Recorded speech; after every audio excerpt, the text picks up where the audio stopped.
Hi folks, welcome to this premium podcast in which Thomas and I am going to be talking about the Dark Enlightenment. Yes. It's a controversial movement, I suppose you call it, an intellectual movement that seems to be a reaction to the Enlightenment itself. More or less. I mean, if you're both a continental philosopher and a Star Wars fan, this is very much the dark side of the Force that we are playing with. Right, okay. Not least because parts of it are very, very seductive, but you end up taking it, if you're not careful, to very, very destructive places that, needless to say, are awful conclusions. Right. Very, very, which of course can be said with leftist political philosophies as well.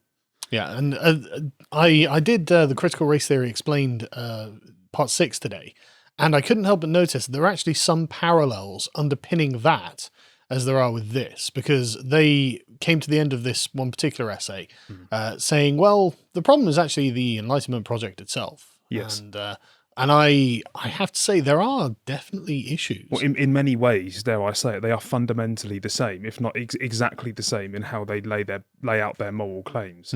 As Jordan Peterson says, you are quite literally, if you're going to take identity politics to its full extent, you're left to the point where, well, whatever I identify with, surely, given that I of course have my own lived experience and deem you, I don't know, the intersectionalist, the I don't know, just white society or whatever, given that I deem you to be the enemy, and I quite clearly have my own set of sentiments and moral imperatives, then there's nothing to stop me from ensuring that doing whatever's necessary to ensure that my side wins, because surely morality collapses into whatever I see it as. Yeah, it does seem to be, put simply, a return to barbarism. Yes. As being advocated. Yes, and that of course the left likes to, or the intersectionalists quite like to masquerade this as part of a universal system of ethics, which is anything but. Yeah, no, it's actually a totally parochial system of ethics. And I think that just before we begin, I guess if there's one thing that I think we can really credit Christianity with, it's the bringing into the moral constituency of one's enemies, right? As in, it's not just fair and right to do whatever it is you want to them. Like the Vikings would blood eagle whoever they had captured, and this was hilarious because they're not part of our moral constituency. And Christianity put a stop to all that kind of thing. Yes, it did, and the very moral universe that we have, that gives such importance to our ability to actually reflect as self-determining beings, as of course, I mean, Christianity had a frontline role in bringing this to fruition for us as a concrete universal. But it is that very thing, actually, that the Dark Enlightenment thinkers find to be the problem with the modern project, and why it is ultimately destined to collapse in on itself. So, again, I don't know where you want to begin, but I find this fascinating because, like, I don't think they're necessarily wrong in their critique that the Enlightenment project, the universal aspect of it particularly, taken to an extreme, also has very detrimental effects for the human being. Yeah, and I've been acutely aware, and I suppose Nietzsche, Hegel, a lot of German thinkers are acutely aware of this paradox at the heart of liberal thinking, which is if you don't have this moral persuasion that Christ assumes that we all have by creation, then ultimately you're just left as a universalistic moral system that is completely devoid of content. And surely, if you have, given that people, when they mobilize in masses, end up becoming completely almost detached from their moral agency at times, as history has proven to be the case with both Nazism and communism, you end up, democracy ends up not serving a reflective function to ensure that those imperatives are upheld. It actually withers away at them to the point of social collapse and complete destruction. So it seems that there can be no, because I mean, this to me, if Aristotle's right that man is a rational animal, the Enlightenment is to fetishize the rational, and this seems to be to fetishize the animal. Yes. And I don't think that we can have a pure and distilled version of one or the other. There has to be some sort of compromise between them. Yeah, there has to be. But our ongoing failure to do that, and our desirability to actually kind of I suppose balance the universal and the particular will, is precisely again the problem with the Dark Enlightenment thinkers actually see in Enlightenment itself. Yeah, we've got to stop. Many of them believe that we've got to stop entertaining this discussion and actually decide what we value, what we don't, and actually construct, shall we say, societies that we only have the right to leave and not change. So in a way, they're kind of like a bizarro world mirror image of the social justice warriors who want the absolute freedom of the will at all times and all places, in all contexts, and the Dark Enlightenment thinkers essentially repudiating all of that. More or less. Saying you're confined to your animal body and you are just merely an animal, essentially. Fundamentally, I mean, it's the philosophy of the wolf pack, isn't it? Fundamentally, yes. Yeah. And I suppose the appeal from that worldview comes to, I suppose, what's actually currently happening to what you could say is that the legacy, and again, I'm using very much using their language here, the legacy demographic that upholds the cornerstones of the society that they inherit, which is being dissolved by by our very eyes. Yes. And I'm not appealing to a romantic sense of demographics. I don't believe in any of that at all. No. It's but it's just about practically who does what, who's paying the taxes. Yes, but who's upholding the laws. But like the alt-right, they very much see kind of race and culture as inseparable. Yeah. And the implicit assumption is, unless we actually admit that the culture comes with the race and that has some essential quality, which again I would say is entirely unjustified, then you have to accept that the homeland is going to decay. I mean, that's several steps away from where we are now.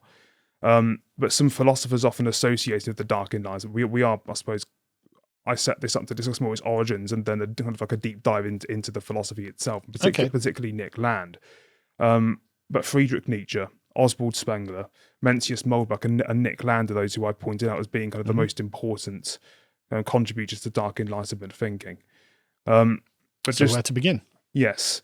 So I thought I'd actually begin with the political praxis, as in the contemporary version of this, and to point you in the general direction. I mean, philosophers currently operating within kind of the Dark Enlightenment ballpark, if you like, which is inseparable from the alt-right, I would say, often cite themselves as reactionaries, neo-reactionaries, and online as NRX as well. They tend to use social media as their platform for praxis, namely 4chan, 8chan, and Gab as well, which I only discovered very recently, quite embarrassingly.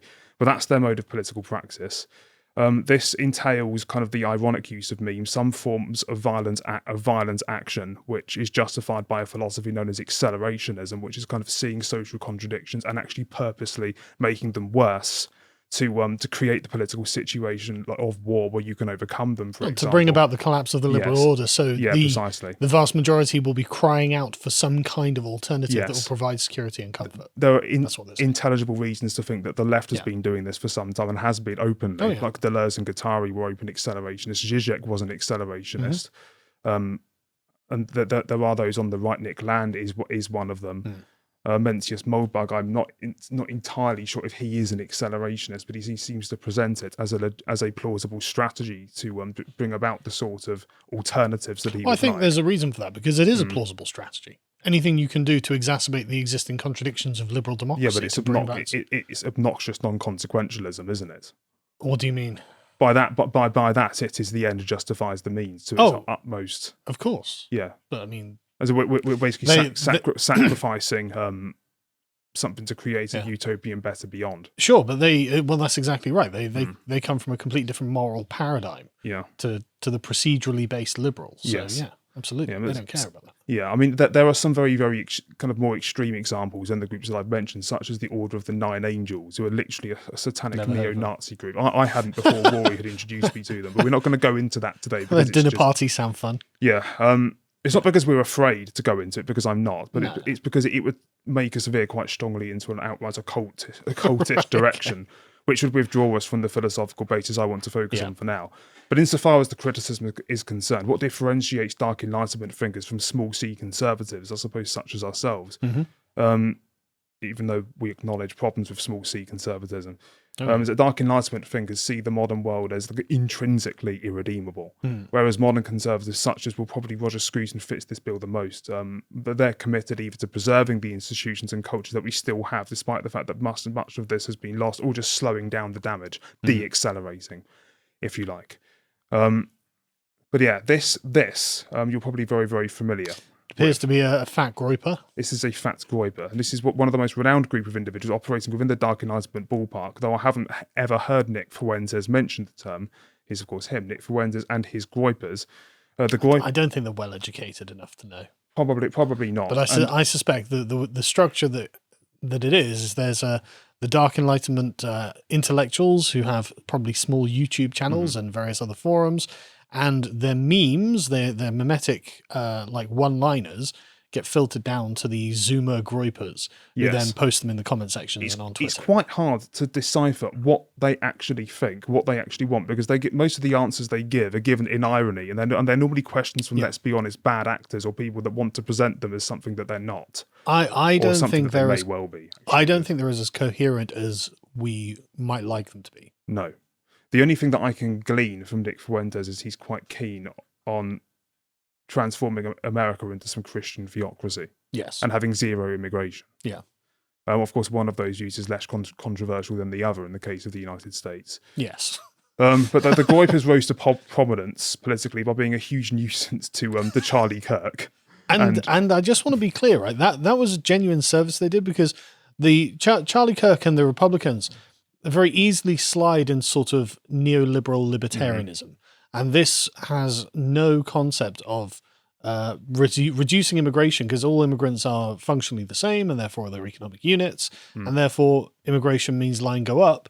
The fact that there was a society upon which the libertarians were kind of imposing this idea, the groypers are speaking something real, that there is, a genuine like cultural society that has a texture and a tone that is affected by mass immigration. And so the groypers saying, Charlie, you've got to accept that there's something here that you, as a conservative, theoretically, it's an easy out from the Enlightenment perspective, because then the left can't beat them with that. You're a racist. See, that's a criticism though that he readily accepts, because it's just a discussion of a discussion of degrees. They want like net zero immigration or absolute zero immigration. That is Nick Fuentes' groypers, whereas Charlie Kirk is kind of like a Farage. He wants something just a bit more reasonable and digestible. I think initially, actually, Charlie Kirk, because I watched the grouping of Charlie Kirk with great interest.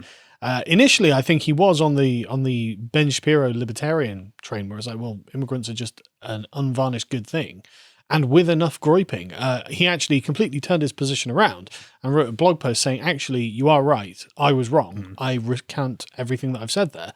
And I was quite actually surprised at the intellectual humility of Charlie Kirk. Oh, yes. Because on very few things, I think the groypers are absolutely right. But on that, I think they are right. That immigration does do damage to the social sphere in the country. That was a very successful mission, basically. I would say so. There is, of course, one side to that did not land in quite the way that I suppose that they would have liked. Then again, I guess on this subject, they just wanted to be an outright nuisance for us. It was the only strategy they had. Yeah, but this is the subjects of Israel and America's support for it. I think a lot of them are secretly quite jealous of Israel, actually. Jealous, and there are, whilst it's very hard to trace actual like anti-Semitic rhetoric, they come across as very anti-Semitic. They obviously are anti-Semitic. They obviously are. Yeah. I mean, Fuentes has not, at least from what I've heard, adopted an explicitly anti-Semitic position, unless. Well, there's a famous clip of him asking about 6 million cookies being baked in 30 ovens or something. You see, when I heard that, I didn't know what he. Yeah, you see, the penny didn't quite drop with me at that point. So I didn't realise what that's. Embarrassingly, I actually forgot what that 6 million was referring to. Now, of course, I know exactly. What he's talking about. They have adopted the alt-right perspective on Jews and Israel. The part that made me kind of turn my back to finding this amusing was when he was filmed playing like GTA 5 or something like that, and of course it has Jewish characters in it. Right. And as soon as he saw one, he shot it. I think it's a him. Him. Yeah, no, him. Or yeah. Or I was thinking about NPC as eventually, but him, of course. And I have a tendency to anthropomorphize NPCs.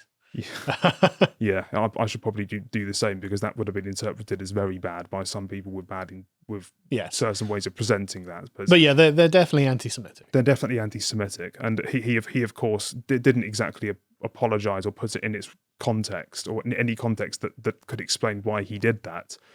Well, he did it because he doesn't like Jews. Yes, and he continued to bully Ben Shapiro with this. Yes. Quite. I mean, they view Jews as being the masters of America, and Israel as being essentially the foreign owners of the United States. Now, whether you agree with that or not is your interpretation, but that's their opinion. I believe. Yeah, I think it is. But they supported Trump, not because they of course saw him as the realization of the idea, but because he was very much, I suppose, a precipice for mobilization rather than someone who could actually carry their vision. Yeah, I mean, I've used Gab for quite some time, and I see a lot of groyper posts on there. Yeah, A lot of them now, I think they probably will end up supporting Trump if he runs in 2024, only because of a lack of choice. Exactly, a complete lack of choice. But the thing is, many of Trump's family are married to Jews, and so this is something they are constantly going on about in their posts. They are very aware that Trump loves Israel. His family, Ivanka Trump's married to Jared Kushner, so he's got, as far as they're concerned, he's totally compromised by Jews, and so it's like, right, okay. I mean, so he's not their guy, is what I'm saying. No. But he is fun, and he does appreciate a bit of trolling himself, and he is pro-America. And so that's about as far as they line up. He's pro-America and pro-West. Yeah. As in, not as in Biden's, shall we say, brand of pro-Westernism. No, but Biden's pro, I don't even know what you'd describe it. But no, he's not a globalist, is the point. No, he's part of the mob, if you like, who seem to be, when I described the European Union as almost Christian to the point of self-destruction, to the point of almost like apologizing for anything good that you once did on the grounds that it just seems to have destructive knock-on effects, and also assuming that you're somehow responsible for the other person's woes. Yes. That's the main, and I see this all the time with the Germans. They assume that they're the ones who are responsible for like the bad situation of the immigrants. Like, you're not that important. Yep. Don't know how to, sorry, but yeah. So that it was, and honestly, I think a lot of it was just the fact that Trump is a patriot and he was prepared to do some trolling. Yes, I think that's why they liked him. Yeah, pretty much. I think I actually read a quote of someone saying he will do for now, but let's be sure he's just the start. Yeah.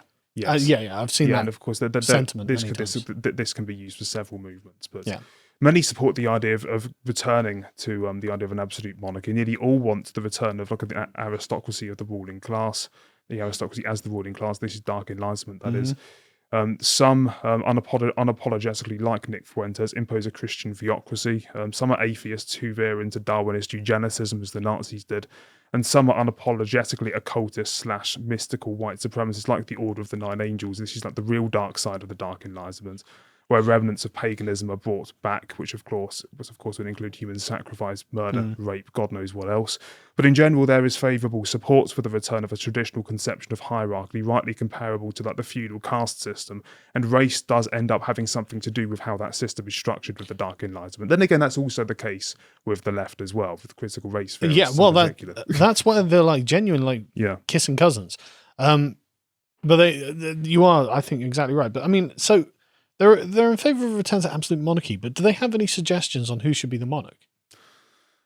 No, not really. They haven't. Yeah. They just have a set of values that they imagine each kind of nation would have, and that the monarch would be the hereditary force that would preserve all of those things that people would come to a nation for. But they don't have any particular idea who would be the ruling monarch. Yeah, because I mean, this to me, like as an Englishman, I'm not for absolute monarchy. Yeah, and the English never have been, and so it's one of those things where I'm hearing all of this, and I'm hearing pre-revolutionary France, right? That's what I'm hearing out of this. And so to me, this sounds all very foreign and suspicious. And I don't trust it. There's also a great irony at the heart of this, because how is this going to work practically? As in, if you're going to start a new state, where do you begin? Well, who decide? I mean, okay, we've all got the same values. We've all got. Let's just say we agree that we are the aristocratic class who actually gets to run the blimmin' thing. Yeah. How does that get decided? What, a democratic vote? Well, they fight amongst themselves. Now, that would be fitting, right? There is much historical precedent for this, right? And so, what would often happen when a state would find itself without a prince? They would import a foreign one. So they would find, I mean, this happened all over the place. I can think of a couple of Russian states that did this. There are definitely a bunch of sort of pre-medieval princedoms in sort of Western Europe that did this, where they just have to import a foreign prince because they need the authenticity of the lineage. Yes, and also you can't raise one of your own above the others, because the others would say, well, why not me? Yeah, why you? Yeah, but in those situations, you actually have a present world order to rely on. Yes. What the Dark Enlightenment thinkers have in mind is an entirely new world order, starting from scratch. As in, I know we haven't discussed this yet, but they literally just imagine this like a series of states that have opted out of this modern tragedy, and Well, the only right that you have is basically the right to leave. That's Yes. the only right that you have. And to so inherit. the interesting thing about this, I've spoken to some of these people about this. And okay, who's going to be the king? And the best answer I got out of any of them was the king will reveal himself when the time comes. It's like, right, okay, well that's very optimistic. And they've got no particular way. The only way that's consistent from their own philosophical view, or the only kind of legitimate answer that they have, is that it's whoever comes out on the other side of a war. Yeah, well, that's what I was going to say. Like they should get together and essentially put it down to gladiatorial combat. Yeah, like, you know that scene in the what was it in the Dark Knight where the Joker says one position, decide amongst yourselves, and they just fight to the death. Yeah, well, that's basically what it's going to have to be. Because they, like you say, what they can do, have an election. Yeah. To watch the full video, please become a premium member at lotuseaters.com.